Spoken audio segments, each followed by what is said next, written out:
Oilersnation After Dark begins now.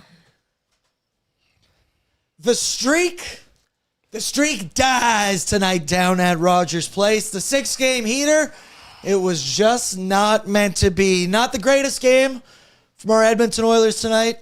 You could argue there were more signs of life from that newborn baby than the Oilers for much of this hockey game. They struggle to get on the board. Carter Hart got a hat.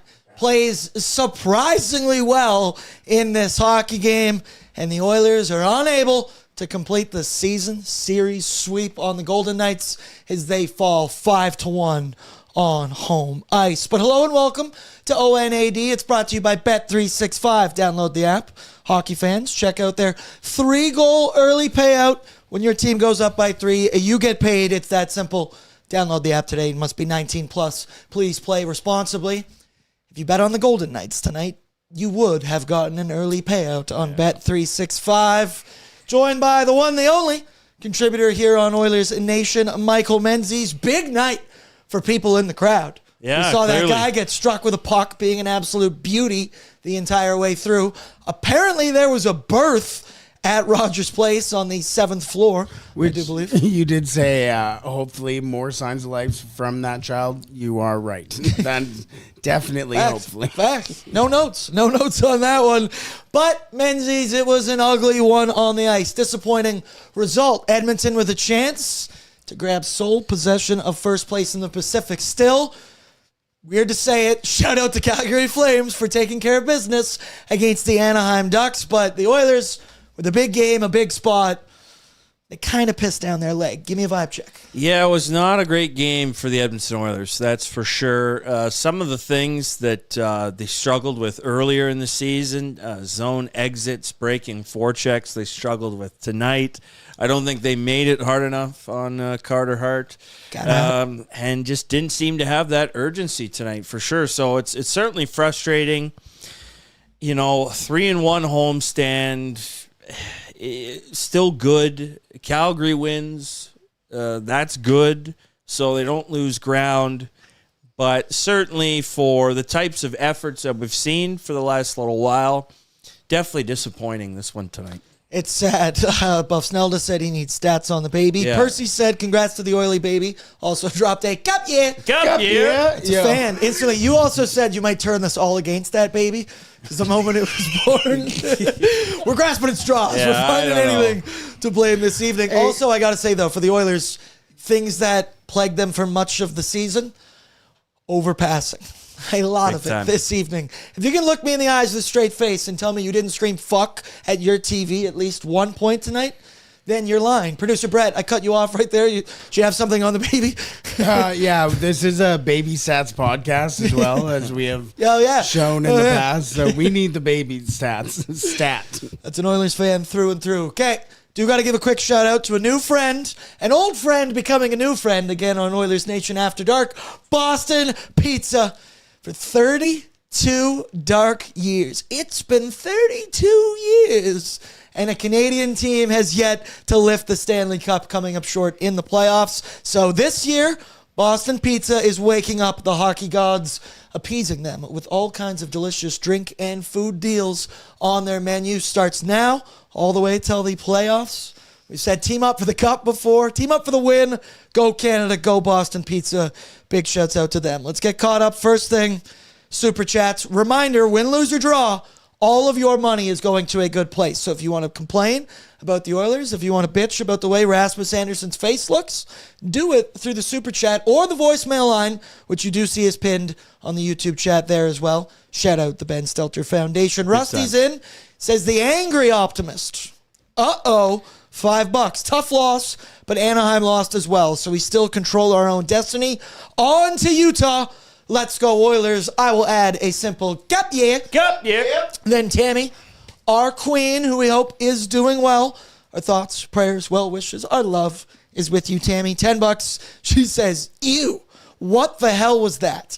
Stick taps, hearts, for Ben always. Cup year. Cup year. Obviously. And then Coos Juice, hell of a name, 279, says that was a big, bad loss. Now, Michael Menzies, they have won 5 games in a row It is tough to complete the series sweep on any team, let alone a divisional opponent and a playoff divisional opponent. I will put it at that, but I see the chat's got the general consensus here tonight that it just...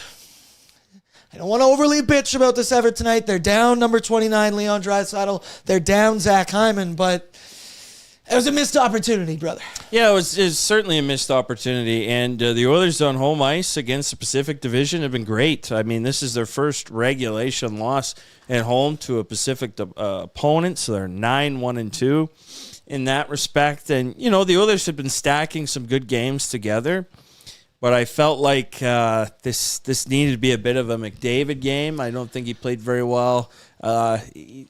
Just the latter half of this homestand, I think he's just been forcing a lot, and Vegas played well against him. And the Oilers they didn't have that urgency level. I think at times they were all right. I thought their first period was, other than a kind of a boneheaded mistake. They were pretty good in the first, but they come out to start the second period and were just flat. And their second periods, they've had stretches here, even over this win streak, where they've just floated away and just been struggling. So, yeah, and they needed their power play tonight, too. The power play got off the schneid on Thursday.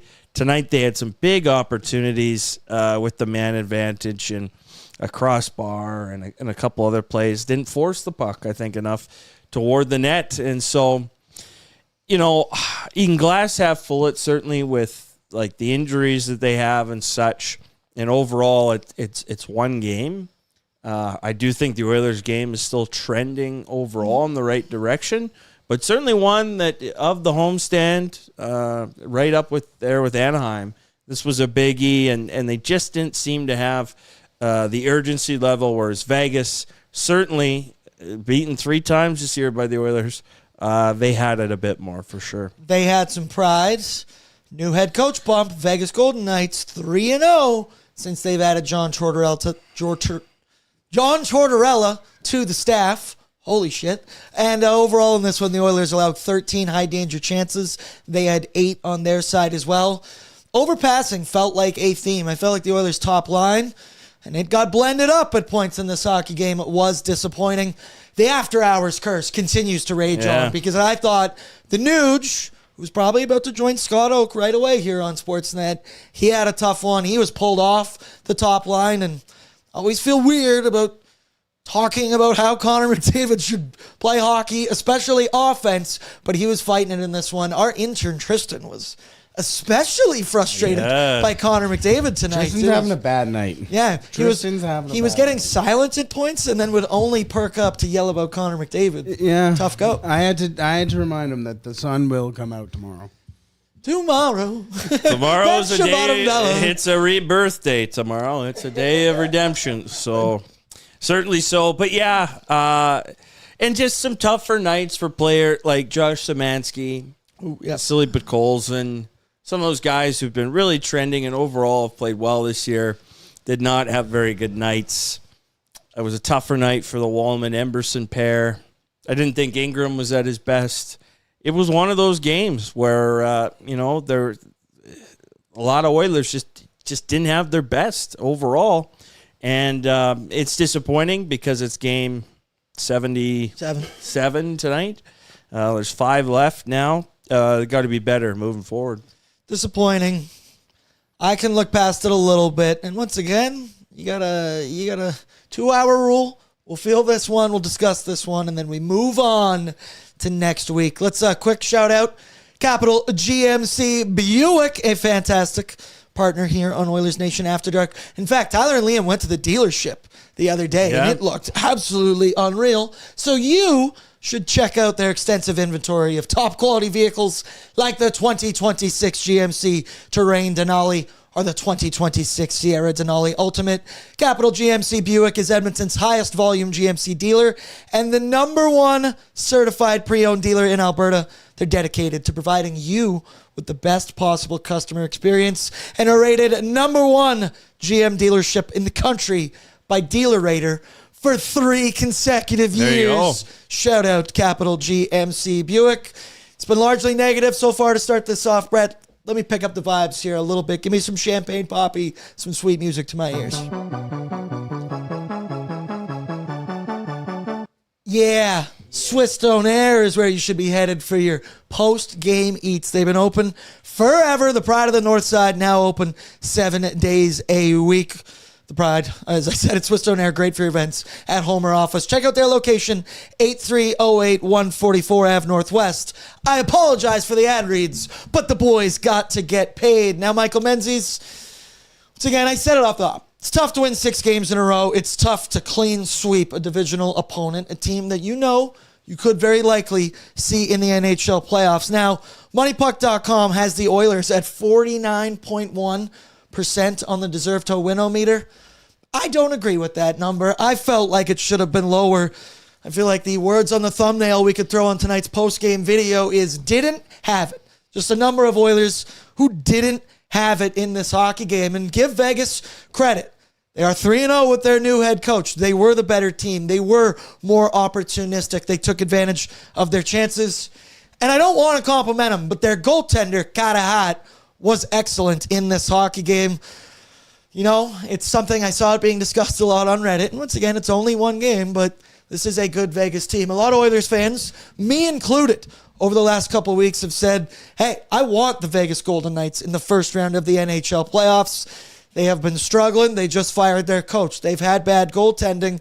Tonight, a reminder that this team can figure it out in the Golden Knights, and they could be a thorn in the side of the Oilers. Well, look, they got a lot of pedigree on their hockey team. They've got 620 goal scorers. They've got a defenseman for every pair.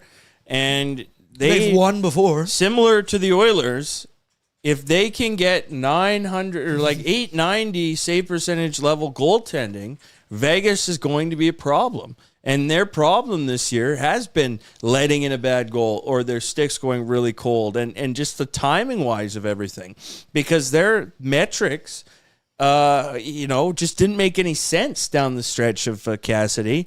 And sure enough, he's got to take the fall. You know, I think if you polled Oiler fans before the start of the year and said you're going to win 3 out of 4 against Vegas in the regular season, everyone's taking it. But when you get to this point, it just doesn't feel particularly good. And in trying to keep that momentum going. So look, Vegas is a good team. I mean, we'll see. We'll see where this all matches up, because Anaheim's now in a bad way. They lose back-to-back here the last couple nights. Did the Sharks come back? Let me check. They were threatening to come back from a big hole. They lost 6-3 to the Preds. But, Nashville closes it out. Kraken lost as well. So nobody wants it. I don't know. Yeah, it's interesting. And now Vegas is right near the mix of the top of the division as well. So they're the hottest team now, technically. Well, yeah, I guess so. So now you've got a real, flip a coin sort of factor down the stretch with 3 teams all separated by just a point. And this is why the divisions were aligned this way. For the stretch run, yeah. So we can have a pillow fight the stretch division. they go. We don't know who's going to win it. Snail race. And that is neither the do they. Yeah. And it's electric. It's good television. I don't care. But did you know the LA Kings and their I see somebody, Turd Ferg, was in the chat, said just an off night for the Oil. They will figure it out. Gap year. Which is fair enough. I will say on a night like tonight, it felt like the Edmonton Oilers, this one specifically, they were missing Leon Draisaitl. They were missing Zach Hyman, who obviously was not out there this evening.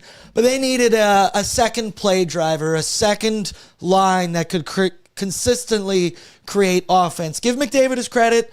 He was shot out of a cannon. He was jitterbugging, if you will, up and down the ice. But it felt like he was trying to make a lot of plays out there. And maybe, once again, feel weird talking about McDavid and how he should control offense, but maybe let the game come to him a little bit more. And you saw the line blender came out at points. It's been a minute for Chris Knobloch. The Nuge was brought back up to the first line to play with McDavid and Matt Savoy.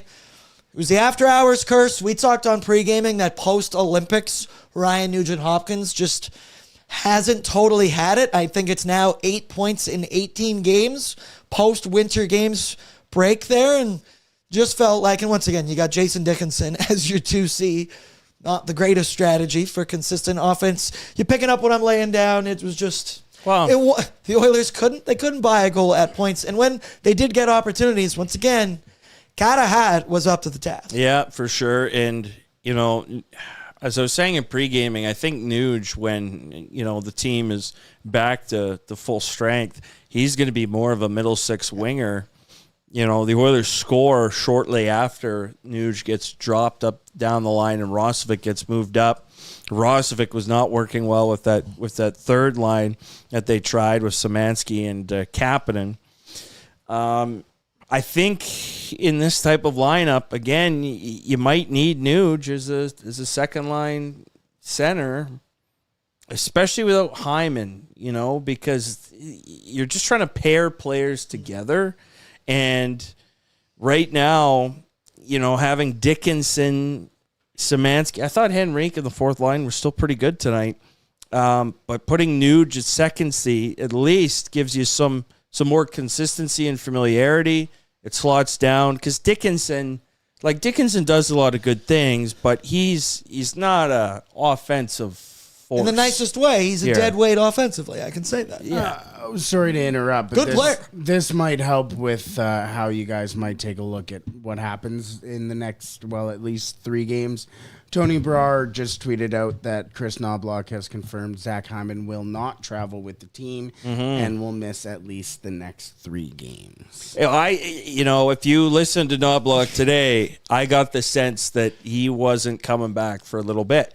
I got the sense that he's not coming back for the rest of the regular season. Now, that's not exactly what Chris Knobloch said pregame, but he used, 5 to 14 days, I believe was his wording.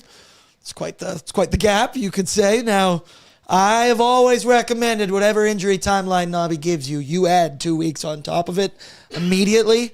So the Oilers here, they have been dealt some tough injury luck, and we've seen whatever it is, undisclosed injury for Zach Hyman. It's something that has been ailing him, nagging him for a minute now because he'd missed some morning practices, missed morning skates, in and out, who knows, game time decision type dealio.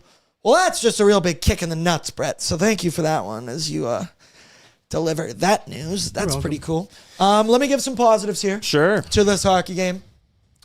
It took a 3-0 deficit for the Edmonton Oilers to scratch, claw, and fight their way back into this one, but they did eventually. We talked on pre-gaming. I was there in Vegas for their last matchup when things got chippy. Murphy got in a scrap. Nursey was blowing kisses to the bench, and we know that these two teams do not like each other. Trent Frederick, I want to give him some love because he had the shift earlier in this hockey game. The Oilers down 3-0, and he was bringing the energy. He was looking to start some shit. Exactly what you want from your fourth line, third line, bottom six type player with him. He was getting into it up and down the ice with Keegan Colasar. Freddie wanted to drop the mitts. He absolutely then laid out, who was it? Nick Dowd, I believe, and he went flying, feet up into the air. And then Freddie even got a chance in front and then kicked off a scrum where he lost a stick. Said, come on at me, who wants a piece? Darnell Nurse had even got involved there as well. It then allowed the Oilers to get back into the hockey game 3-1. I want to talk about their power play opportunity in just a second because that was wet fart of all wet farts for the Edmonton Oilers. Shout out to Freddie in the bottom six there for Jake Wallman also during this time was throwing the body in a good way, recklessly. And I loved every bit of it. You felt the intensity back in it. You felt the crowd back into it. So it needed to be mentioned, Freddie, that I noticed, and I appreciated that. Yeah, I mean, there were some sequences. It's just a shame it kind of waited until it was 3-0 at that time. But they were trying to push for a comeback. And you mentioned Frederick there. There was also that sequence in the D zone where Lazar and Wallman both laid big hits like bowling pins, and Wallman with the big reverse. Like back first. Yeah. The PK Subban hit yeah, back in the day. Yeah, so Lazar had a couple of those. I mean, Frederick was physical tonight, 4 hits. Max Jones, 6 hits. He left there briefly in the third after that big collision. So they did, they were trying to be physical, but it was a little late. And overall, they needed to come out and just start the second period better. They're okay after the first. Yeah, they're down 1-0. Fine, but they can't get pushed around in those first 5 minutes and then dig themselves the type of hole that they did. It killed them, and they weren't able to use any of the lifelines in the power plays. The power play for the Edmonton Oilers, it has been no secret. They are struggling without Leon Draisaitl. You throw in the mix that no Zach Hyman in this hockey game, and it was noticeable, man. Their first attempt, it was bad. They struggled to gain the zone. They did have the one chance in the Matt Savoy one-timer, which was good for our Savoy shots on goal bet. Second chance was improved, but it was still inconsistent and not what you want to see. However, that third opportunity to start the third period, I looked at both of you guys, and I said this power play is either going to make or break the rest of this hockey game. And pretty much the moment I said that, Evan Bouchard had a turnover in the offensive zone, went back the other way, and the Oilers generated next to nothing. It was the low percentage passes in the offensive zone, the inability, unwillingness to just shoot the puck when they had the opportunity, especially being down 2 goals late in the third period. You don't have that much time remaining. You got to get pucks on net. I think Bouch had a broken stick at one point as well. It was just an ugly, ugly man advantage at a point where had you scored, you could have made it a 1-goal game. It could have been 3-2. And then to make matters worse, pretty much instantly after the power play ends, the Knights go down the ice. Barbashev throws one on net, and Mark Stone pretty much says goodnight to the Edmonton Oilers. It was there for the taking. There was an opportunity. The door was open for the Edmonton Oilers. I, in fact, as did you, live bet the comeback for the Oil. And when we got this early power play, I think it was a minute 51 into the third period, you're sitting there going, all right, boys, we've seen this movie before. It is now time to ride. Now we go. But unfortunately, Menzies' power play let them down. Yeah, and that third period opportunity was the biggie. I mean, they hit the crossbar earlier as well. Bouchard hit it flush. It kind of reminds me of that Tampa Bay game 2 weeks ago where the Oilers had a big opportunity. There was a 5-on-3 in that game. Bouchard rings the crossbar. Specialty teams played a big story in that one. They've been able to get away with it because 5-on-5 offensively, they've been playing as good as they have all season long. But at some point, the way the Oilers are constructed at their best, the power play has to chime in. And it has to be an area where they lean upon a little bit more. But I'm not sure what their game plan is. Obviously you've got your ideal setups. Okay, here are the options. We could look for Draisaitl one time, move it back to the point. We've got Hyman net front.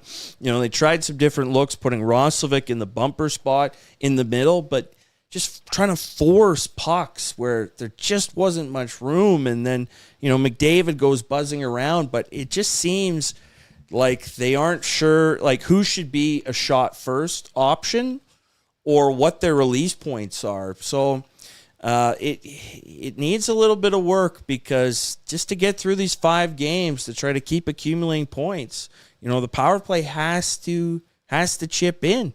And this stretch is it's 1 for 18 and it's 2 for whatever it is, 21 without Draisaitl, something along those lines. And so they need to find a way to have more success. It looks clunky. They don't look confident, and 29's not going to be back, we presume, for the rest of the regular season. I wouldn't hold your breath with Zach Hyman as well. So the Oilers power play, they need to find a way to tread water until then. Yes, producer It's Brett. funny you mentioned Zach Hyman. Maj Sports just puts in the chat here. Hyman is not going to travel with the team. Going to miss the next 3 games. Whoa. Breaking news. Thanks, Peyton. We already had that, but we appreciate it. This fucking Keeping guy. us honest. Who knows? A couple more super chats in here as well. Mac David, 97.29, dropped 970 pounds and says, we won 3 against Vegas, lose 1. I'm okay with that. Dry plus Hyman missed badly. P.S. Detective Bordzy, It's British pounds, says as well in here. McDavid 9729. I appreciate that very much. And then Percy's in 669 and says, Boo Hart, he's a moist, dank, crusty sack. Cup year. I've got no notes on that, Percy. I will say, Connor Hart was really good in this hockey game tonight. It pissed me off the entire evening, and I was surprised at how tame the Rogers Place crowd was when it came to chirping Carter Hart out there. Now, we said on pre-gaming that might have been a smart play from the Vegas coaching staff to not announce who the starter was until 30 minutes before puck drop, because it doesn't allow people to make signs, prepare their chirps, prepare their ammunition against Carter Hart. And he came ready to play in this hockey game, man. Overall, I just want to check his stat line. 31 of 32 for a .969 save percentage.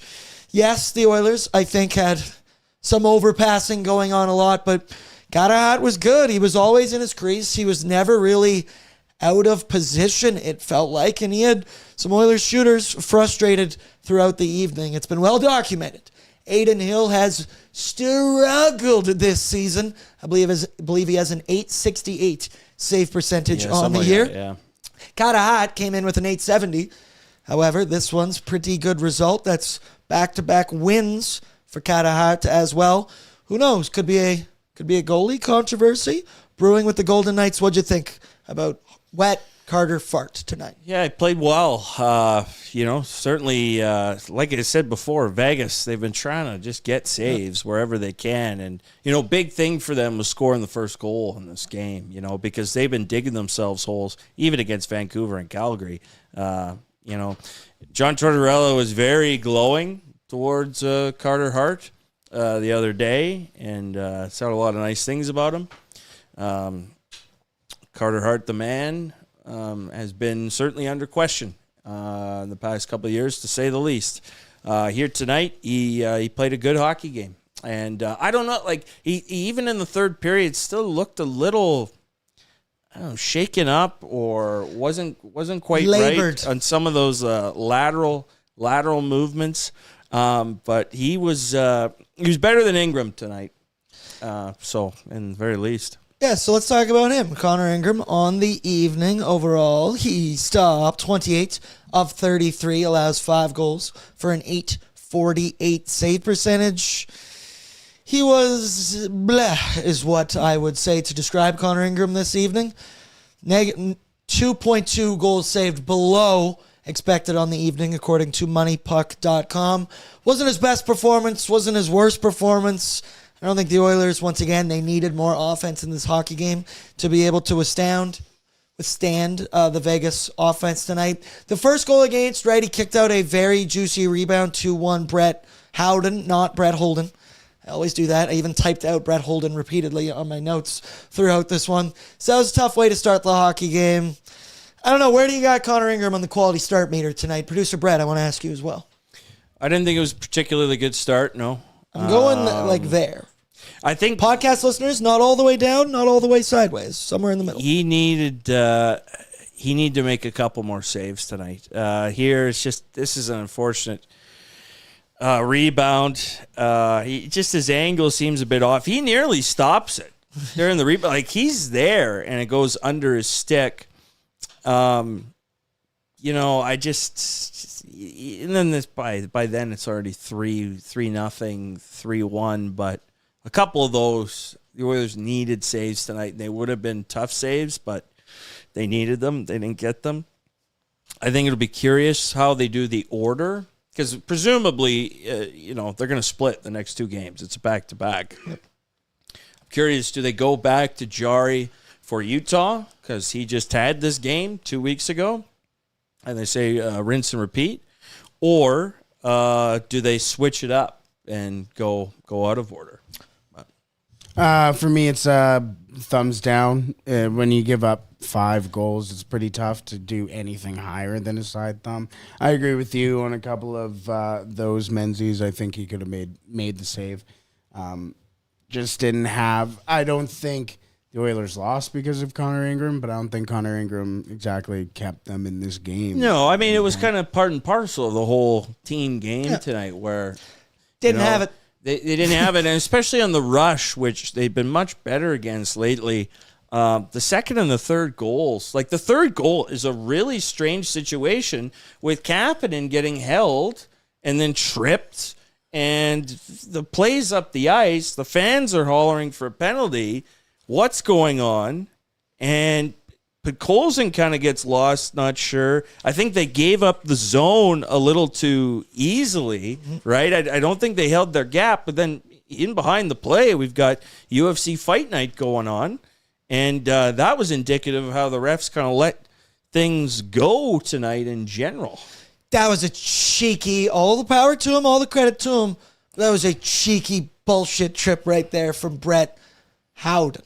Brett Howden, not Holden. I keep struggling with this. I keep wanting to say Holden. But I want to go to just the more point of this. Yes, that happens all the way down the ice. The crowd reacted more than the players. I thought in the moment, I was like, did the players like take their eye off the puck to look down the ice? When you look at the replay, doesn't really seem to be the case. But the crowd went nuts. I will say, back up the ice, it is still 4-on-4s. It's still two guys being tied up back there. And, Brett, I mean, I don't want you to play it one more time. That is a fucking nasty pass from Jack Eichel that hits him over there in the slot between like three Edmonton Oilers. He gives a little shoulder check, puts it on the tape.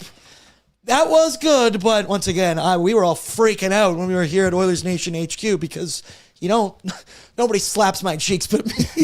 What? I need to get this out there too. I've been getting heat on social media from our own social media on Twitter about Brett Howden scoring and stuff. It's not me. Listen, this started almost a decade ago with Bob McKenzie.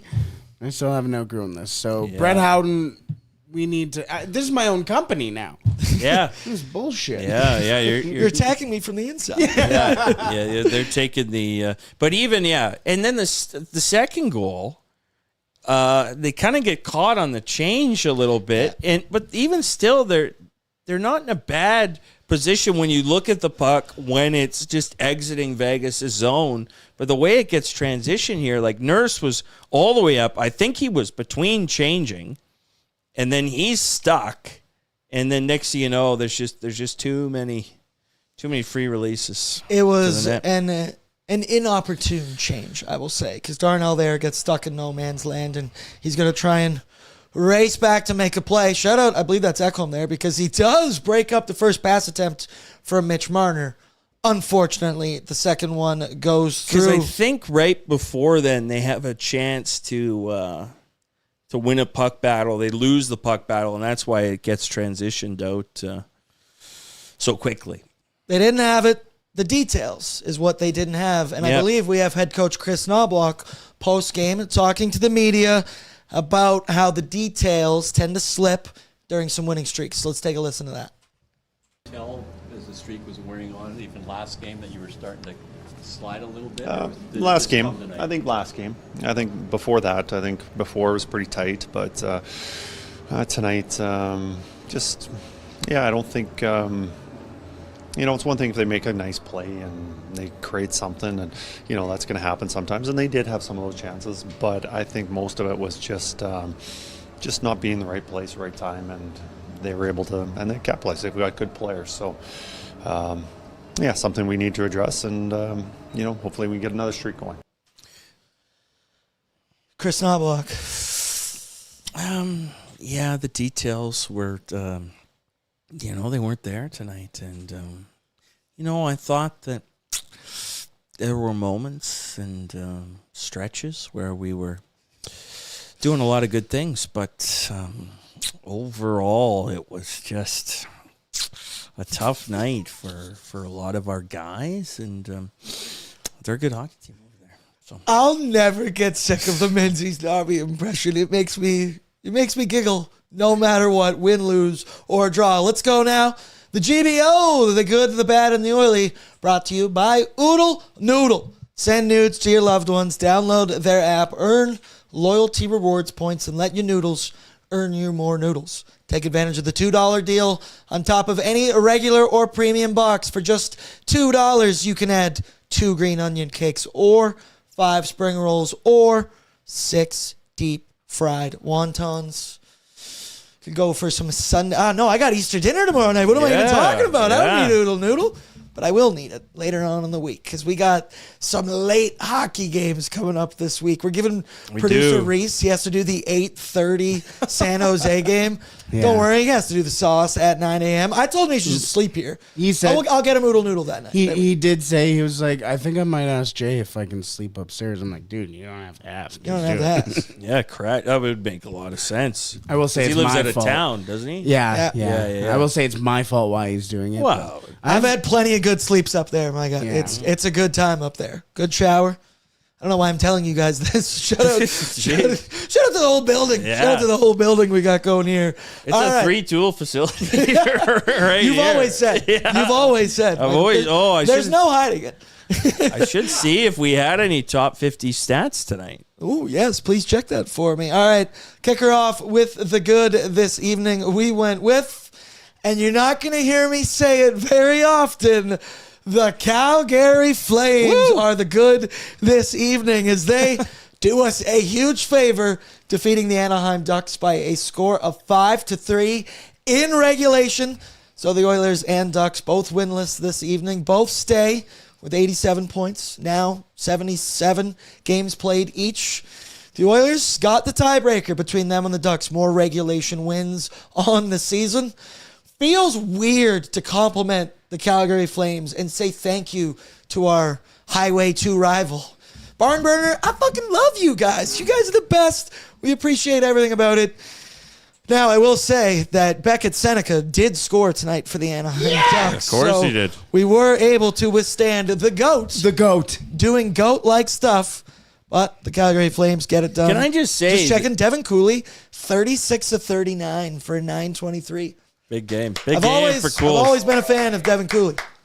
Jack Michael's goal call for Lauzon's goal was the most he's given, a goal call all year. The 3-0 goal, Michaels was just screaming. He was so excited because he hadn't scored in 200 games or whatever it was, and he had mentioned that earlier. Oh, that's totally right. Yeah, so he was, I think, rising above the crowd that was starting to boo and everything like that. But Ducks schedule: home to Nashville Tuesday, home to the Sharks on Thursday, home to Vancouver Sunday the 12th, at Minnesota, at Nashville. So 2 Nashville games, San Jose as well. Vegas, this was game 1 of a 4-game road trip for them. At Vancouver Tuesday, at Seattle Thursday, at Colorado Saturday, the Jets Monday the 13th, and then finish home to the Kraken. So 2 against the Kraken, and then they get the number 1 team, the 32nd team, and a bottom team in Winnipeg. So obviously each team is winnable games, but both the Ducks, or everybody, the Ducks, Oilers, and Golden Knights still have a Vancouver game. Each team's going to have to take advantage of that. And then, the Oilers have these wild card adjacent teams with Utah, San Jose, LA, upcoming here in the road trip. Down the stretch they go. I have a late submission for a good. Oh, sure. Nice. Yes. Oilers Nation was just mentioned on After Hours. Uh-oh. And it was Zach who sent this in our group chat here, but it shows the evolution of Ryan Nugent-Hopkins. As you may see in that top left corner, it does say, via Oilers Nation. Oh my God, so did Nuge see this? I would assume Nuge would have shown this on After Hours to Nuge. That's hilarious. Oh, God. That means Nuge is going to know we said bad things about him tonight. Oh, no, I didn't mean it, Ryan. I didn't mean it. Did Scott Oak show the Jari seance? That's my dream. The Rico map, the Jari seance. The Stanley Cup is won, and Tristan Jari, and Scott Oak is sitting there with Tristan Jari, and he says, we have a clip here. I'm not sure if you're aware. He goes, I'm aware. Yeah. Shout out to the boys. I play it before every game now. We're on the buses for the parade next to Tristan Jari. Hayden's sitting at home, so pissed off. Menzies We're partying is with in his Goat. gown. Yeah. Brothers and Throwing sisters. water on people as they go by. That's right. Make it rain. Make it rain. That's something different. The Calgary Flames, we will appreciate that and what went down. I guess some other good you could say. I had mentioned at one point there, I liked the pushback down 3-0 from the Edmonton Oilers. I don't like that it took being down 3-0 for that very pushback to be present for them. But Curtis frickin' laser beams Lazar, who sent a frickin' laser beam into the stands at one point in this hockey game. We hope our boy is okay. I saw somebody in the chat said we got to talk about it. Just wait for the oily, and we'll get into that. But Curtis Lazar spoke to the media postgame talking about the physicality ramping up at this time of the season. Let's take a listen to laser beams. I think you guys are a more physical team tonight. Do you feel like late in the season here that kind of element of your team game is coming around, almost kind of waking up here for the playoffs a bit? Yeah, I mean, as the league goes on throughout the season, it tightens up. It's harder to score goals, the details, the physicality, all that's it's mandatory. And I'm liking our response, being able to turn momentums in the games and not backing down from the fight. So if the game wants to get chippy, we're more than willing to play that way.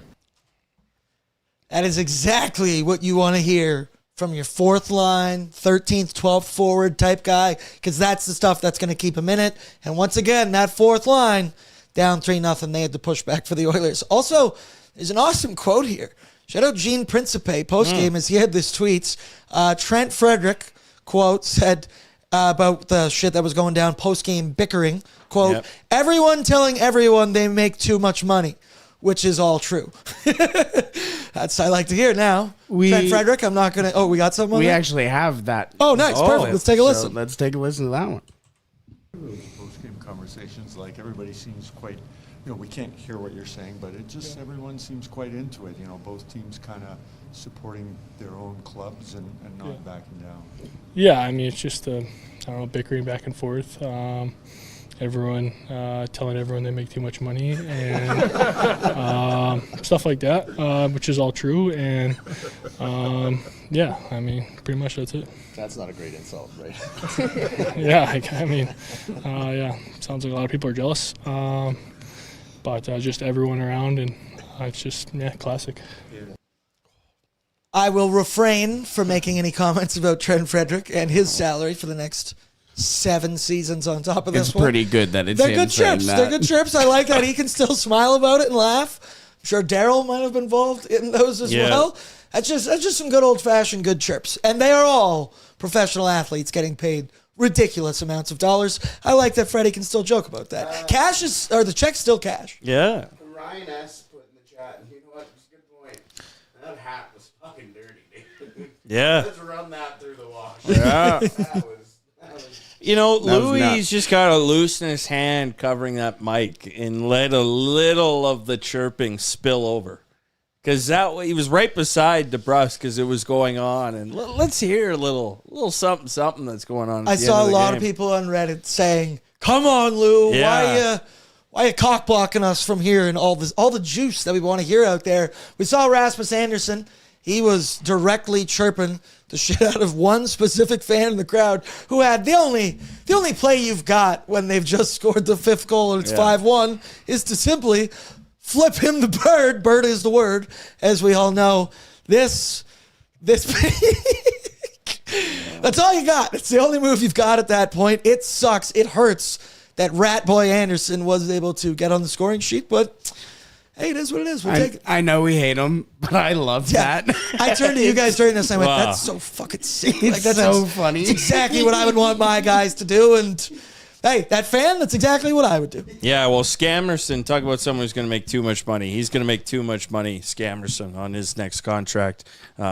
That's for sure. So I'm glad that Vegas, I think, now has more wins with Anderson than Calgary had wins without him. So people in the chat are also saying that Scott Oak is going to be retiring. What? Some Canadian legends announcing the retirement. Well, final. You had Vic Rauter today. Yeah. Emotions running high. I nearly cried. I'll be honest, watching that final sign off. And then you got Scott Oak. I mean, these are titans of the industry. Said quick Google, Scott Oak, 74 years old. Yeah, wow. Enjoy retirement. Once again, He's always been old, eh? You know, you think like, you know what I mean? Yes. Like in your head, Yes. like Scott Oak is always, because he kind of the Steve Martin thing where he was always, it's always gray hair. You know what I mean? Hey, Silver Fox. Wow, I'm looking at great some guy, of these great early broadcaster. photos of Scott Oak. Who do they give Kinda hot. after hours Kinda to? hot back in the day. Let's- Gabukoskis. No, enough. Yeah, who will replace him as 32 Thoughts is almost Gabukoskis. unlistenable now. You can't give him another. Chat, help me out here. Who do you want property. to replace Scott Oak on? It's going to be like Biz. Actually, I would hate that. Actually, no. They're getting RA. That I would hate. No booze allowed. Just give it for to our- Freege. But he's got to be He's there. got It's other always stuff. the late Yeah. game. So who's going to be that? I don't know. It might be Bukauskas. Yeah, or- I'm telling you, it's Bukoskis. Who else? Luke Gazdick. Give it to Principe. Oh, Prince Bay would be great. Give us This is the moment Principe. Gene has been waiting Yeah. for to Yeah. get some national love as well. All right, well, that sucks. That's all right. I'll do it. Like if I they want a volunteer guy, shit. I'll do after hours. Saucy Ingram says Ryder. That'd be good. Once again, no booze. Yeah. Once again, no booze. Another super chat from Turd Ferg 76. $20. Thank you. Ben Stilter Fund appreciates that. Said the winning streak starts now for the remaining games. Thanks for your show. Keeps me grounded. Oh, at least we do that. You know? I have always said it's unlicensed to citywide therapy from a couple of idiots in the River Valley in Edmonton, but we appreciate you for being here. Good time to mention. Please throw down your courtesy like. Does us a favor. Make sure you're subscribed. And voicemail line. Still active right now. Get him in there. Let him rip. Get Sabrina Carpenter a suggestion there. Bo, now you're talking, Bo. I will also accept Tate McRae as tribute. No. We're out on Tate. We're out on Tate We're still. out on The Tate. Olympics. Yeah. I can look past that. I can find a way. With good comes bad, and bad tonight, I think it's pretty obvious. The Edmonton Oilers power play. It was dreadful. Goes 0 for 3, continues to struggle without Leon Draisaitl, and it was bad without Zach Hyman as well this evening. I mentioned the first opportunity. They had a one-timer chance with Matt Savoy, but that was really the only thing that they had generated. Second one was flat, unopportunistic. And the third, minute 50 into that third period, you've got the chance to make it a one-goal game, and the Oilers just made errors. The Bouchard broken stick, some bad passes, low percentage passes, I would say, into the slot, into some chaotic areas where the Oilers ended up not even able to get off a shot. And then the real kick in the dick was the fact that right after that power play ended, Vegas goes up the ice. Mark Stone redirects one, and that was all she wrote in this hockey game. I hated it, how accurate I was in saying to you guys, this power play makes or breaks the game. Instantly when I said that, Bouchard's stick broke and whatnot, and, well, the rest is history. Well, especially because they were having shifts where they were able to get calls, like draw penalties where they're moving their feet, like Savoy in the first period when the game was, fairly even, or in the third when put Coles, and that's that shift. It was kind of the second unit, I believe, with Colson on the second line and that second pair of Nurse and Murphy. They were out. They had that good minute-long shift, it seemed like, in the ozone that drew that call, but they were not able to keep up the momentum into the power play. And I think, they get a couple days here. I know they've worked on the power play a bit, but I think they need just to clarify the main points of emphasis of what they're looking to do, their different options, and who they want to label as more so the shooter. I think they wanted to get Roslovic the puck in the bumper spot. The teams were, Vegas was not going to let that happen. Rarely did it. You had times when McDavid was buzzing around the net, but then still, even McDavid, if maybe he can be more of a shooter. And wouldn't that be okay? I think Bouchard's been deferring too much still. from the point and just wanting to keep it moving. I think he needs to shoot it a little bit more, and without Hyman, some of that net front stuff changes. So they've got some things to sort out here over the next couple days. I think a lot of the guys have been deferring. NHL Blecker was in here and just said, feels like a lot of guys look like they're lacking the confidence to rip the pill, to shoot the puck and put it on net. And Chase Orvis, no one's shooting on the power play. Everyone on this team needs to work on their shooting. Also, other people have said BBL for Scott Oak. Avril Lavigne was mentioned. Oh. I'm a big Sum 41 guy, a la Derek Whibley. I'm out on Avril Lavigne, and I will always be out on Avril Lavigne. Interesting. Wow. I don't want to make this about Avril, but I will. You cheat. No. Chad Kroger will never be half the man Derek That's Whibley a different Avril. It's a different one. It's a different era. It's a different version. I believe we do have Jake Wallman speaking to the media post-game, talking about the team struggles and how they are not the same without Leon Draisaitl and Zach Hyman. Let's take a listen to Jake the Snake. When you guys have been good without Leon, actually, winning lots of games, do the injuries mount? You lose Hyman, you lose Leon, that's a big chunk of your power play. Yeah, I mean, obviously this is not the team without them, not the same team, and there's guys that have been stepping up, and we've been doing a great job in their absence. But yeah, it's I mean, it gives more opportunity, but at the same time, there's those spots that you can't replace certain guys, like you said on that one timer and power play and possession of the puck. So obviously, we miss those guys for those reasons. Jake Wallman get a perm? I think so. What? Chat, help me out here. I think you got a perm. Is that oddly more curly than I feel like it has been in the past? Whatever he's been doing, he has been playing his way out of a little bit of a slump that we saw earlier this season. But it's no secret, Captain Obvious, this team is different without Leon Draisaitl and Zach Hyman. And they got to get used to it, because as we just learned, continuing with bad, Zach Hyman not expected to be on the Oilers' 3-game upcoming road trip. It's a sound I make to that. They got to simplify. Bottom line, I think that's just, the more pieces that get taken out of their lineup, they got to simplify, be more direct.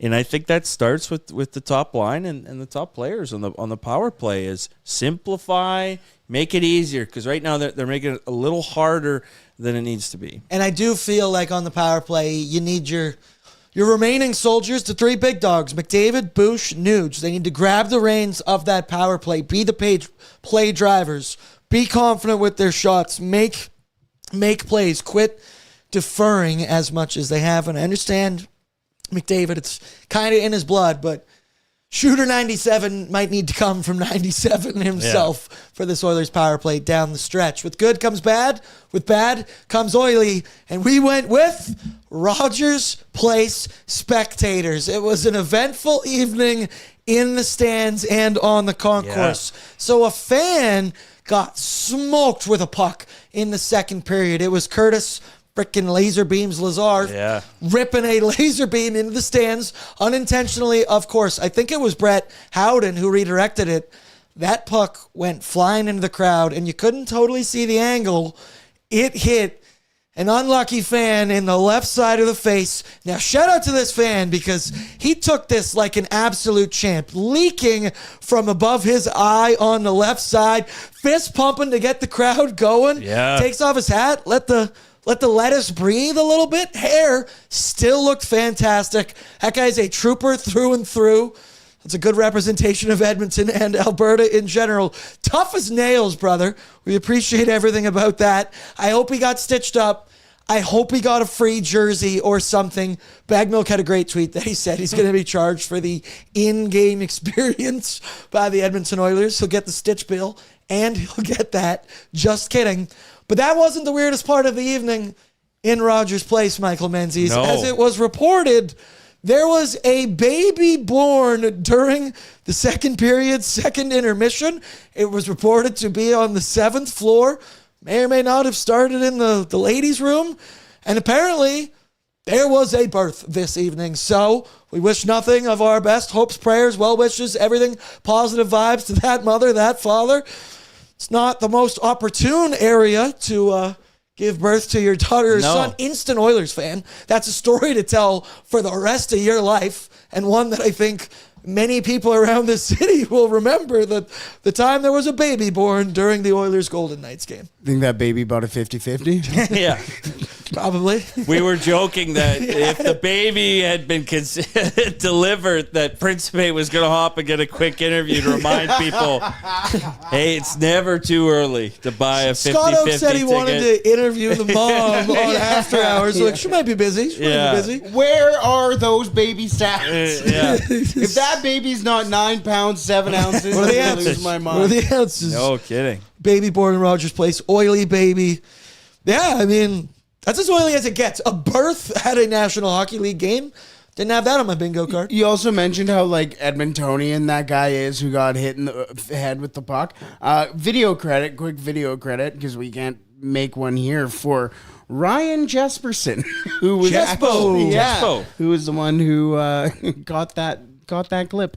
We've got a baby being born here in the ladies' room. Loudest baby here in the crowd is going to get a Pizza 73 gift card here. Let me hear you, Oiler fans.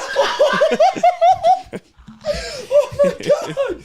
The king of impressions, Michael Menzies. Jespo. That's the first time I've heard you, Jespo. Bang on, if you ask me. Oh my God. How many zips do you think Buddy got? He was leaking pretty good. Right, can we get the video one more time? Shout out Ryan Jesperson, of course. Loud as baby. This is dude, he was leaking because I had not seen this first part of this, but it was just him going up the stands, and I went, man, his left hand is covered in ivory liquid right now. If we get a pint of blood out here, this whole section is leaving. With please. Knowing that guy, he'd fill up a cup. Oh, man. He'd drink it. Yeah. Oh my God! KB Stir said, "Menzies, you rock. You do. I don't often get to do the Jespo. He's not around much, but you set me up pretty well. Yeah, actually insane. Somebody asked if that baby had to buy another ticket. Yeah, probably. It's a thorny issue. they had to put her through the checkpoint again just to make sure. She's got to go through security now. Empty your pockets. Where's the metal detector? What's this cord doing here? Sorry, I have a pacemaker. We don't allow scissors on the cord. So you're gonna have to deal with that when you get home. We're gonna cut the umbilical cord with a skate blade. Yeah. That was an excellent oily segment. That's That's oily for you. Any word, you as a fellow flow guy? That was excellent flow on that guy that got struck it was with good the puck. flow. Not what I thought you meant. I wasn't sure. Heavy flow. We were already talking about bleeding. Yeah, so that's crazy. He was flowing there. Hopefully he had a few. I'm sure he did have a few beers in him, so it didn't hurt so bad. It might have made more blood. It bleeds more when your blood alcohol is up. So. That's true. Just I think the pain of the puck looked like it had a lot of velocity heading into the crowd. Lazar and I think it was Howden's reaction. They both instantly were just stopped in their tracks and went, oh shit, because that is a scary situation no matter what. Once again, I don't know who that was, but shout out to you. You're an absolute beauty. We at Oilers Nation respect it. And I think pretty much everybody in the city respected it. That's happened to my dad before at an Edmonton Oil Kings game. I was telling you guys when it happened, but yeah, it was against the Grand Rapids Griffins and the Edmonton Road Runners. We were sitting behind the Oil Kings bench, and just a random dump in, just cleared the space in between the benches, couple inches in between, and hit my dad right next to the temple. Rafi Torres tossed my dad a towel to clean up the blood, and I took that puck and got Jared Stoll to sign it during the second intermission. Wow. Happy ending. Yeah, happy ending. Might have still had my dad's blood on it, but who knows? Had to drive me home after. Nobody makes Brett's dad bleed his own blood. Yeah. Nobody. I'd also say, watching that, I mentioned it to you before, I went to the Edmonton Rush game a couple months back here at Rogers Place. I was sitting dead middle, row 4. One of them ball, in warm-up, those lacrosse balls are just going everywhere. Yeah. And one smoked the chair behind me and 2 over to the side. And I was like, Man, that would concuss a brother if that was Body if up that was baseball, the baby. case. Well, when in McMurray once during COVID, when we had just ridiculous COVID rules for McMurray already, you're not going to interact because they've got ladders that you climb to the broadcaster gondola. But because during COVID, the road team had to stay on one side and the home team, like they couldn't even cross different sides. So they put us in the opposite corner where the like above the net that the Oil Barons would attack twice. And there's no netting there, and I've got all my broadcast equipment and warm up. It is just a shooting gallery, and I've got to protect the equipment, and the pucks are flying. And I remember it was just, there had to be 20, 25 pucks or something like that that went up there. It seemed like the Oil Barons were determined to get pucks upstairs. So just one of those things. Quickly shout out Sounds in the Room. That was our last Sounds in the Room, brought to you by your Prairie Toyota dealers. Looking to dominate off the ice as much as your team does on it? Well, check out the Toyota Tacoma. Its standard I-Force engine boasts an impressive towing capacity of up to 6,400 pounds. In fact, it's the most powerful Tacoma ever. So whether you're hauling gear to the rink or heading to an away game, you can tackle it with ease. The available panoramic multi-terrain view monitor gives you a live underfloor view to navigate even the toughest terrain with ease. When it's time to load up, the available power liftgate makes loading your gear in and out a cinch. Experience, power, capability, and convenience with the Toyota Tacoma. I'm liking the chat tonight. For those of you who are with us late Saturday night evening, I think it was Saucy Ingram just said, I'm 7 beers deep, so nice. That means at least somebody's having a good evening tonight. Give you a little Kramer. A little Kramer. Giddy up. All right, let's go now. I saw somebody put it in the chat earlier, and they went, get to the jeans already. So let's do it. Brought to you by Willock Beef Jerky, because only the finest tasting meat products earn the Willock name. Made from 100% Alberta beef, their jerky is aged, seasoned, smoked, and marinated to savory perfection.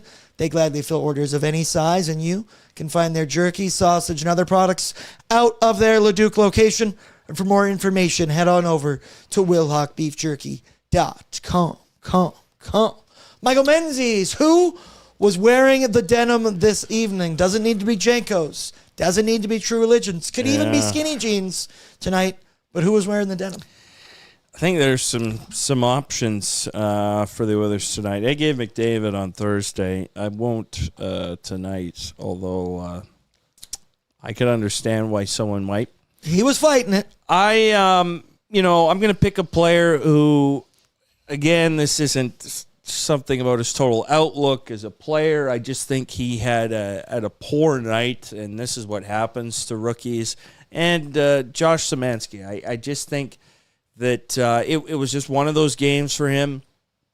He got caught on a few of those rush goals that we were talking about with Vegas. It was him and his line that were in the midst of it, and I just think it was a largely inexperienced player who hasn't shown his youth and inexperience, but tonight he did, and it just wasn't a great night from Szymanski. My obvious genes, it's a cop-out.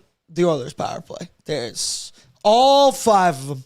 PP1, I'll say specifically. All 5 of them, all wearing denim, had a huge opportunity to get back in that hockey game, and I hate the image, but just pissed down their leg with that opportunity. Nuge could be another option. I do see his underlying numbers would support that he had a fine game. His 62% expected goals for percentage, 66%. Shot says we're 8-5 with Nuge on the ice at 5v5. I disagree. I thought he was fighting it. I didn't think he looked good in this hockey game. And I never feel good about talking shit or talking not glowingly about Ryan Nugent-Hopkins, especially on After Hours night. But got to call a spade a spade. I don't think he was good. Brett, anybody jump out to you for the denim? Anybody? Outside of the people that we talked about. Connor Ingram, I guess. No, I wouldn't say jeans for him. Just no one that you guys haven't already discussed. I would say. Well, Podkolzin. That was a brutal decision. It was just on the 1-0 goal. And once again, it was compounded by a Jake Wallman pinch, but I don't think you can put that on Jake Wallman by any means. Pods throwing it back to the D instantly, creating a rush going up the other way.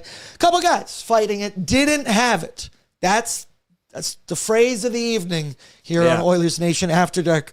There was someone here, Bob Willie, had a jeans candidate. Bullshit. He said the wheel deserves the jeans. So quickly, Bordzy's Bankroll brought to you by Bet365, 19+. Please play responsibly. Check out their 3-goal early payout. When your team goes up by 3, you get paid. It's that simple. Download the app today. Must be 19+. Please play responsibly. I feel bad. I don't feel good. I got crushed tonight. About tonight. Yeah, Menzies had a tough go on Bet365. Brett, throw up the bankroll for the folks. On pre-gaming, I came with my numbers. Said Connor Ingram had played 14 games for the Edmonton Oilers, had 37 blocks in that stretch. That's 2.6 per game. He had hit 2+ in 11 out of 14 of his games. I even said there was only one game where he'd had 0 block shots. Yeah. And tonight, Michael Menzies, Connor Murphy had 0 blocked shots. It's shocking. It's crushing. It hurt our wallets because Darnell Nurse was able to get his 2+, finishing with 2. Matt Savoy needed 2 shots. He had this cashed early. Yeah, very in the early. hockey game. He finished with 3+. This was, I thought, a very reasonable, juicy +300 on Bet365. That's the thing. That's why you got to do so responsibly. You did so responsibly, but you even put more than I did on this bankroll, and I apologize. Yeah, it was about a $40 bet for me, but whatever. It is what it is. The thing about that, there will always be new bets. We will be back later on in the week. And the wheel, like Murphy and Savoy, the plus 7,500 would have been fun. Savoy had his one-timer on the power play on their first chance.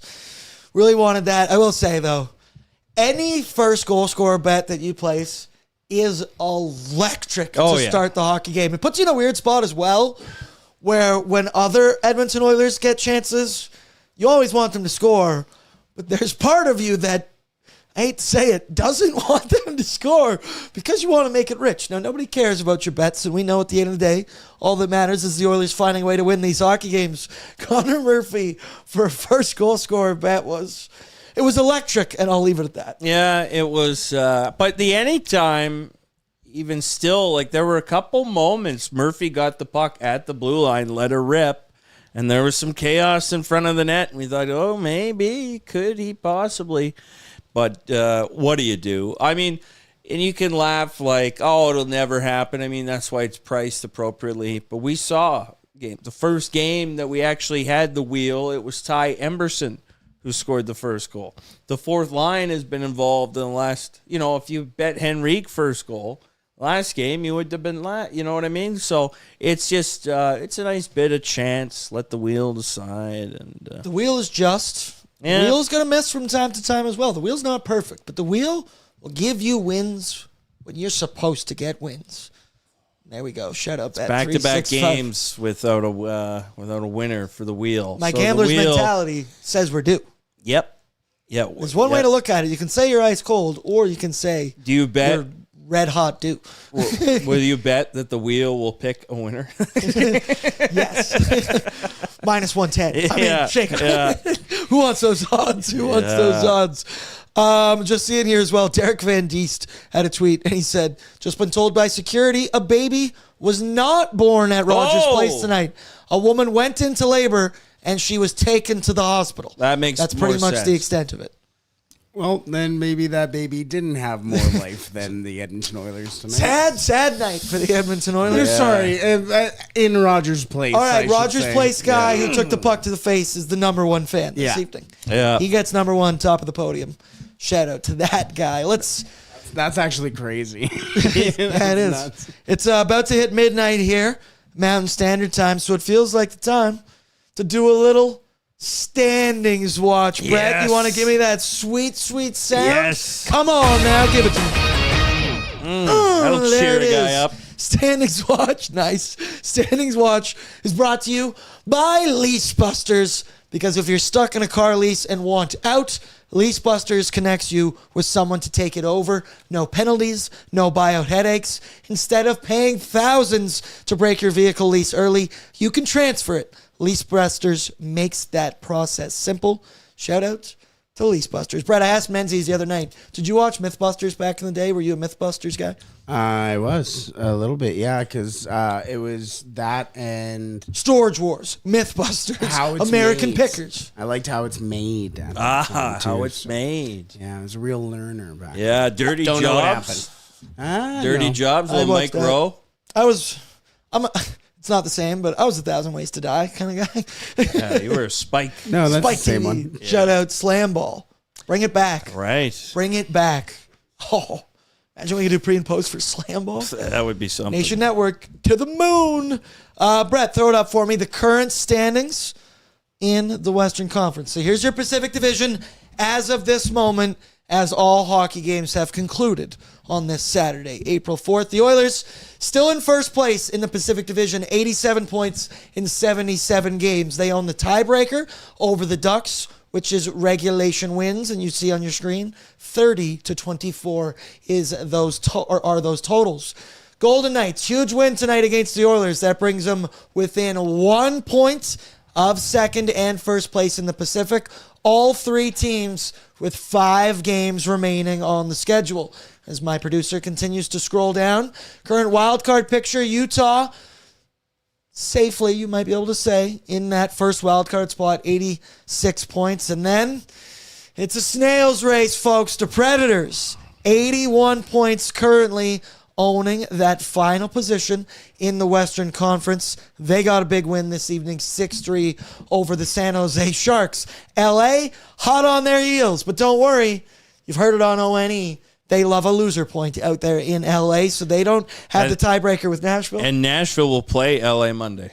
Oh, baby. Monday night. Is it on Prime? I don't know. It could, very well could be. If it's on Monday. It might be on Prime. It might be on Prime. San Jose, 2 points back there, 79 and 75. So they still have a game in hand. However, that loss to Nashville tonight, that is, said it a lot, kicking the dick for the San Jose Sharks. And then you've got the Winnipeg Jets. Fortunately for them, they won tonight 2-1 over the Jackets. So they're still in this thing.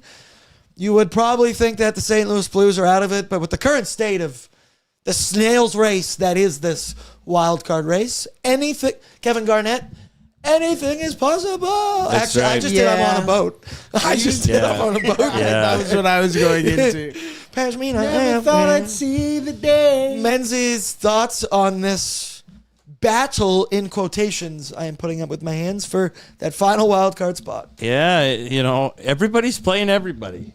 So, But if it was a 3-2-1 point system, we might have blah, blah, blah, blah, blah. Yeah, It's not the case. I know you're sick of hearing it. I just don't want to see the Kings in. And, I just don't. They're not any good. They're not fun to watch. They're a bummer is the term I use. If we win the division, the Kings are going to be that 8 spot. I guess it won't matter. It won't matter. It won't matter. Okay, then whatever. Yeah. So I don't know.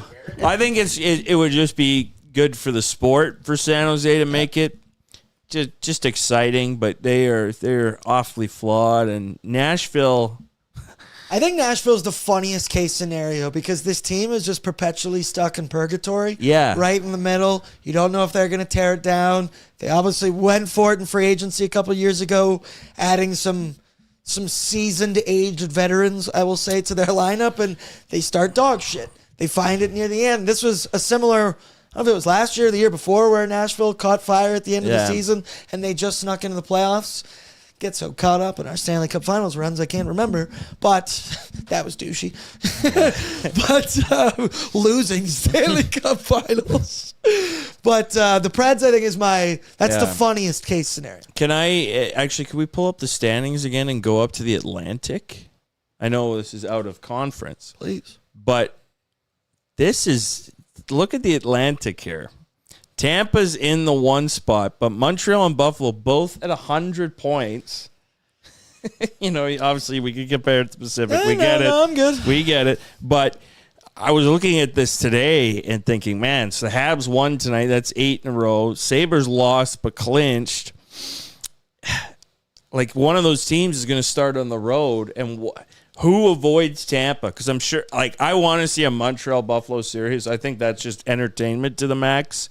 I think that would be a great, great series. But each are still gunning for the number 1 seed overall because Carolina's just at 104 points. So I think one of those would be an awfully entertaining series. But I think for everyone's sake, if Tampa just hangs on to the 1, I think Buffalo-Montreal, that's a real treat to get in the first round. That's way more entertaining than Dallas-Minnesota. Well, that's still pretty. I don't know about that. That's some good hockey at its finest. But the crowds for both of these games, 5 p.m. starts here on the Mountain Standard Time clock. That's playoffs. That is playoffs. Hook that to my veins type situation. Now, you just mentioned the Atlantic. There's 6 teams that have hit the century mark in points. The Atlantic has 3 of them. Yeah. The Central has 2 of them. And then the Carolina Hurricanes. The Ottawa Senators currently occupying the final wild card spot in the Eastern Conference. And they have more points than the Pacific Division leading Edmonton Oilers. Yeah. It's a good life over here in the Pacific Division. You're not going to hear me complaining about alignments, point systems, because I know what team I cheer for, so I might as well not do that type of thing. And boys, should we get into the voicemails now? Yeah, sure. And should we hear from the folks? Happy Easter. Happy Easter, Happy everybody. Easter. Happy you're spending it with us. I consider you all my family. You guys, absolutely. Got invited on Brett's bachelor party today. Pretty excited about that. That's a whole different kind of family. A little bit of a introduction phase, too, so... I can't wait to make your friends hate you. I'm gonna turn them against you on your bachelor It's party. not going to take Just much. because I can't. Yeah, It's not going to take much. That's not true. They're I'll be the just- first to cut you down. The only reason why they're coming is because it's a free trip. Well, not even free trip. It's just a trip. Just a good time. Just a good time. All right. Shout out to our intern, Tristan, because he prepped the voicemails as he always does. And voicemails are brought to you by gentlemen GMC Truck Month. It's Truck Month, and that means it's your opportunity to get into a 2026 GMC Sierra 1500 Pro Graphite Crew Cab at 0% financing for 72 months. You're getting a 2-inch factory lift with off-road suspension, a powerful 5.3-liter V8 engine, and a commanding presence that demands attention. Hurry in to go see the Sierra 1500 Pro Graphite Crew Cab in person and take advantage of Truck Month before it ends. Truck Month. Truck Month. Truck Month. Thank you very much. Producer Brett, behind the scenes, back doing a fantastic job. Same with intern Tristan. It's midnight here, Saturday night. Bert, how many voicemails we get this evening? We got 1, 2, 3, 4, 5. Good thing I can read and count as well. So one short of yes, Jesus Christ. That's Sorry, scary. just putting my Easter glasses on. That's scary. Should we do our CSI? Bam, bam, bam, bam. Alrighty, let's start off. This one is going to come from Dre first. This is nuts. This is going to come from Dre first, but after some late developing news, might be a little out of the news cycle, but let's hear what Dre has to say. Great. What up, Bordzy? What up, Oilers Nation? Did you see that baby being born in the stands? What the hell was that? I just got news that it was from Mr. and Mrs. Sipe. First name Gene, middle name Prince is apparently what they're going to be calling that baby. Got ya. Now, once again, I guess no birth was had inside of Rogers, but now that's just Derek Van Diest who had that take as well. So false start. Let our imaginations run wild, but yeah, it was a weird evening down in Rogers Place. Also, happy to report, Waz went down to Greta before they went to the game with the Germans. Yeah, Waz is still hot because he turned $10 into $68 on the VLTs. Wow. It's come on now, Charmed life. Actually, great time to actually work in my ad read playoff draft. Coming up, River Cree, April 17th, Friday, that is. The River Cree, ever heard of it? It's got casinos. It's got VLTs as well. but we've got the Nation Playoff Draft coming up for this one. You can register your team at nationgear.ca. Build your playoff roster, outdraft the competition, and battle all postseason for $2,500 in cold hard cash and Nation glory. Teams of 8 or $1,000, including dinner and your first bev. We're all going to be there. The reason I made the segue is because Waz will be there. And Waz is red hot when it comes to the casino, and specifically slot machines and roulette. Not blackjack, not anything that really takes much skill. Yeah, clearly. That's not Waz's game. It's not Waz's MO. But blind luck, the man has it right now. Yeah. And we all need to profit off of it. Spots are limited for this. Sign your team up now at nationgear.ca. All proceeds support Kids Sport Edmonton. Brett, who's our next voicemail? Coming up next, we have first-time caller. And it seems like somebody who might be a frequent viewer of the sauce. This is from Saucy Ingram. Saucy Ingram here. I know I got to be better between the pipes. I got nothing really else to say to that. Keep it up, Bordzy. Keep it up, Brett. Keep it up, Menzies. You guys fucking make me laugh. Cup, yeah. Hey, that's what we're here for. I said it earlier. I said citywide unlicensed therapy. Somebody said, international unlicensed therapy because he's watching from outside of the country. Also, I will say that was a pretty good Connor Ingram impression. Short and sweet, to the point. Yeah. Bingo, bango, bongo. Yeah, he's not going to... I can't take you serious at all. Keep on. Well, these glasses are also very uncomfortable. They don't really... The nose... No, it looks like you can see perfectly. Bit is... and seeing out get of me a the... Sharpie. We got to draw some whiskers on him. Yeah. I'm going to draw something else. I don't know where you find the Sharpie, but... You're not drawing on He's me. actually going to get it. No, don't waste your time, battle. Spin the wheel if Menzies will let me. That's hour 6. Well, speaking of spinning the wheel, my favorite name I think we've ever gotten on the voicemails here. This is from Bubba Willie. And he already spoke shit about the wheel here, but I think this is more shit talking about the wheel. I'm worried that I have broken the luck of the wheel. The last 2 games I watched pre-gaming and then along with the wheel, and it has lost its mojo. So I'm sorry to everybody for that. On a good note, I did turn $2 into $40 off of a five-leg goalie parlay tonight. So there we go. Cup, yeah. Cup, yeah. Well, at least somebody profited this evening. That actually makes me feel way better. Also, he's been a star in the chat tonight. He's been shout out Willie. Oh yeah, Bub Willie. Roll Tide. Roll Tide. I can't keep these on. I don't give a piss about nothing but the oil. Yeah. What else? I had something I was going to say there, and I got distracted. The wheel by Roll again. Tide. Oh yeah, the wheel never loses its mojo. I want to make that very clear. The wheel has the amount of mojo that the wheel should always have. It will let us win when we are supposed to win. It's crazy how blindly I follow the wheel in more life decisions than just what you see live on this show. I use it a lot, at least once a day for just random decisions because it's electric. But keep riding with the wheel. Yeah. The wheel is just. It's electric. There was the longest cooler the wheels had is 4 games. That was from March 10th to March 15th. Lost mojo my ass. But after that, it won 5 of its next 7, and then we're on this back-to-back. So, but again, we hit it the first ever time, led to it. The wheel went scoreless in 2, then won 3 in a row, lost 4 in a row, win, loss, win, loss, win, loss, loss.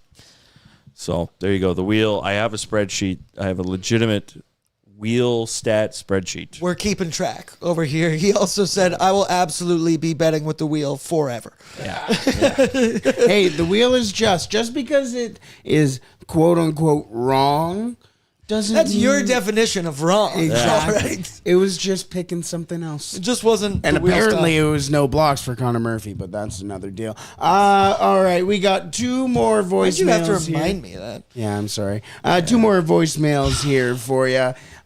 This one is from, I'm pretty sure this is the first time that this longtime listener has called, with the first-time caller. Wise Kyle has left us a voicemail. He's called before. He has For a called while. before? Yeah. Well, not for a while. Buckle up with whatever he's got. Here comes Wise Kyle, who might be rubbing some stuff in people's faces.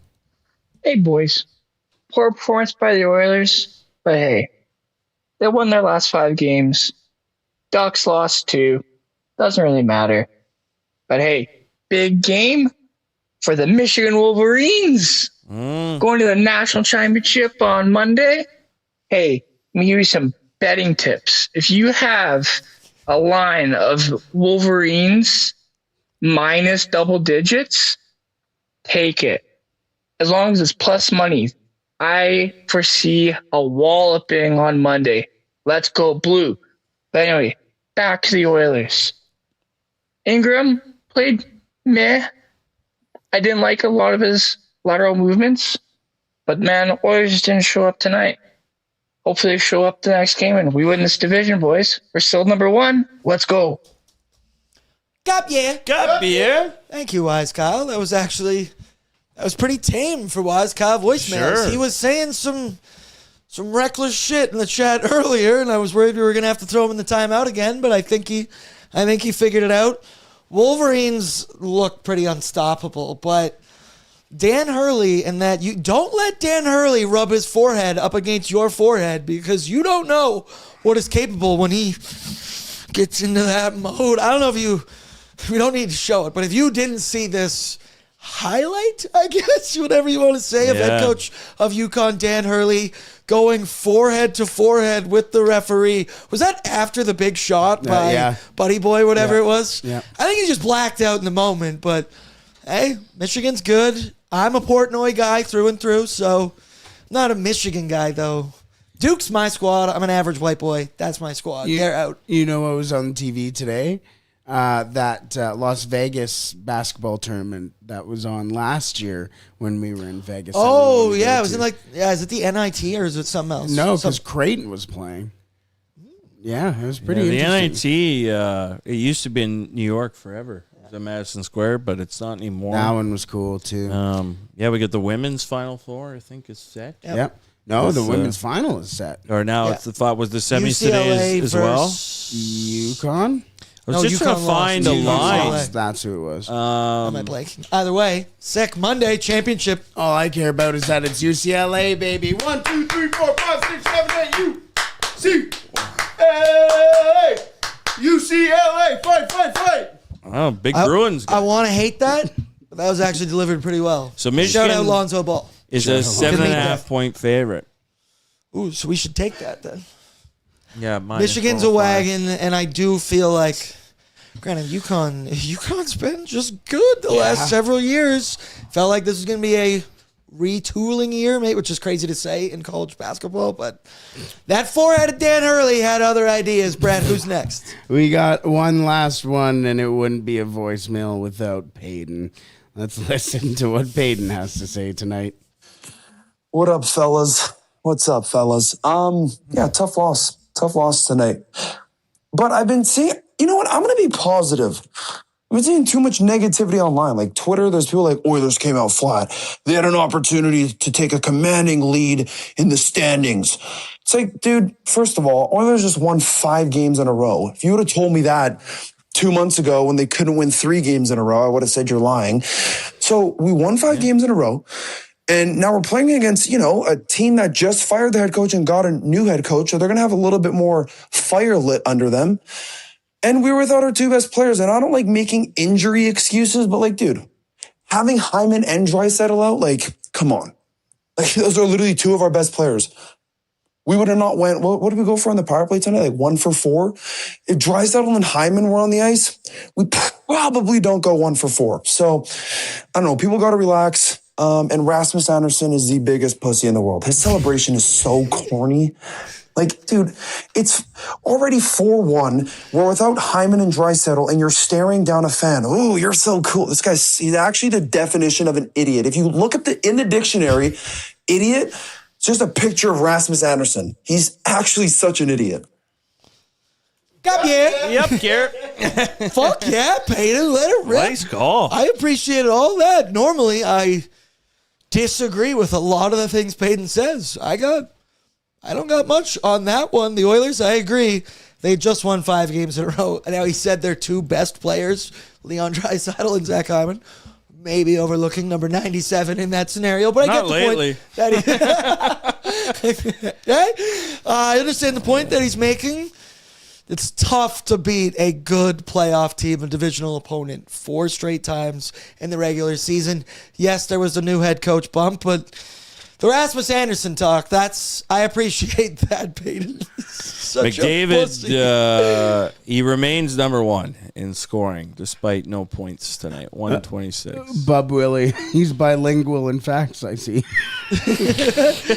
Absolutely. Connor McDavid, 1-point lead over Nikita Kucherov. 126 to 125. McKinnon at 122. Celebrini 106. No one surpassed Leon yet, which is, I guess, Celebrini did. The only one to surpass Leon's How about that, eh? 97 points. Still 5th in the NHL. Some crazy milestones achieved today in the National Hockey League. There was one quick one. Connor Ingram tied Laurent Brossoit for the 27th post games played in Oilers franchise history. Again, I've always said, he's a top 27 goaltender all time. I think that is for certain. But it legitimately, some big milestones. Crosby, now 7th all time in scoring in the NHL, surpassed Steve Yzerman. I think he is 16 points back of Marcel Dion for 6th. Malkin got his 1,400th point today as well. Penguins, they smoked the Panthers 9-4 today. 1,000 games in a row from Brent Burns. 1,000 consecutive games, yeah. So now that's fucked up. That's crazy. At whatever age, he was drafted before the lockout. It's insane. And to be such a physical guy that he is at points. Yeah. Wow. Yeah. Good to him. Also, kind of buried it there. Let's celebrate something tonight, boys. The Florida Panthers will not be in the NHL playoffs. I love it. You love to see it. There will not be a three-peat. No 3s to the head for Matthew Tkachuk this year. Fucking rights, Brad. Absolutely no. I shouldn't. I mean, I'm a small man. I'm going to celebrate those victories. Don't have many victories over the Florida Panthers, so I will take them when I can. Yeah. No Rat Boy Tkachuk in the playoffs. That is nice. Yeah. So a lot of big milestones achieved today. So that's good. We're kind of getting to that time of the year. Very interesting Rocket Richard race we've got going on right now. McKinnon at 50, Caulfield at 49. Caulfield trying to join the great Habs legends and join a 50 goal scorer. No Hab has won the Rocket Richard. So it's kind of interesting, Update on scoring. Evan Bouchard now up to 88 points on his NHL season. 10 up on second place Zach Werenski. He's got 78. Does feel like the 100-point dream for Bouch is it's DOA right now, but it's still an unbelievable season nonetheless. Final thing I want to mention, the Early Start Club. 7 days from now, I believe we have a graphic here because it's Ryder and Lisa's thing. They do the Early Start Club every single day of the week with a 9 a.m. show start time, which couldn't catch me doing something like that. Secure your spot at nationgear.ca next Saturday. Doors at 1, puck drop at 2. Oilers taking on Los Angeles for this hockey game. All in support of Kaleo Collective. Greta Bar getting us primed for the NHL playoffs, where you can imagine we will be all over the city. Gentlemen, that will do it for us here on Oilers. Just one more Nation. thing I'll mention, just because All right, we've hit a lot of let's things. We've hit a lot of things, been wide spanning. My Vermilion Tigers against your Sherwood Park Knights for the Junior B Bronze at Provincials tomorrow, 10:30 puck drop. I'm driving to Lloyd for that. I'll be there right now. Well, I'll be heading down Highway 16, but I'll be stopping in Vermilion to go see my family. Well, I'll be passing Manville. So you go stop in? I should go see Adam What's the Henry. A&W Boston Pizza situation in Manville? There's none. None. There are no chains of any type in Manville. Oil Kings need to win in Saskatoon tomorrow, or they are out. They're down 3-2 to the Blades in this first round. They were 20 points better than the Blades heading into the postseason. It's not gone well. They need to win on the road to force a Game 7. There is not a single thing. No. Shout out the Sunflower Restaurant in Manville, Alberta. Oh, White Swan might be there because White Swan had opened, the original owner's Chinese restaurant from Vermilion, moved to Manville, and I think it was open for a while, but they may have retired now. Very nice Chinese family, great Chinese food, unbelievable. The White Swan, terrific. All right, we're heading out to Manville. We'll see you there tomorrow. Lance will pick you up on the way.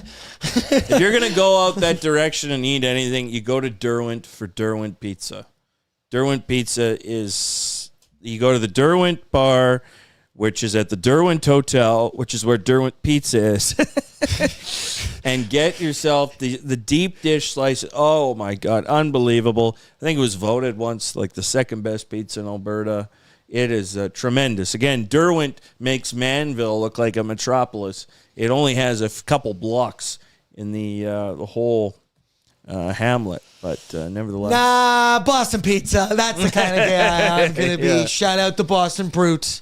It's been an OG in my life. Cactus For the Cuts. entire Cactus Cuts. Thai chicken bites. Brett, what are you going to name? Jambalaya, fettuccine. Chicken parm. Love their chicken parm. What's your go-to Boston Pizza menu? Shrimp tacos? Oh, how did we not mention the wings? It's pretty good. Wings. Yeah. Bone in. I'm a bone in kind of guy. I can do I'm a bone man, in. damn it. Yeah. Yeah. But sometimes you're just in the mood for a little adult it's true. chicken nuggets. It's true. It's Yeah. true. Chicken Sometimes nuggies you do. always hit. I got Raisin Cane sauce at home. All right, that'll do it for us here on Oilers Nation After Dark. Menzies, the dream, the streak, 6 games in a row. No, wasn't meant to be. We'll settle for 5. The Oilers lose 5-1 to the Vegas Golden Knights. But fret not. We'll be back with a fresh week of Oilers hockey next week. Monday, we will be live, 12:01 Mountain Standard Time for Oilers Nation every day. Ty, Liam, myself. I would assume Dave Pagnotta, as he's always with us on Mondays. Until then, sleep tight. Enjoy your Sunday. Enjoy time with family. Happy Easter. Happy everything. It's time to be with your loved ones. Drink some drinks. Eat some good food. And fall into a deep, deep slumber tomorrow night, because I know that's exactly what I'm going to do. Over and out. We love you all. Please throw down your courtesy like on the way out. Make sure you are subscribed. And we will talk pre-gaming again on Tuesday. Peace out.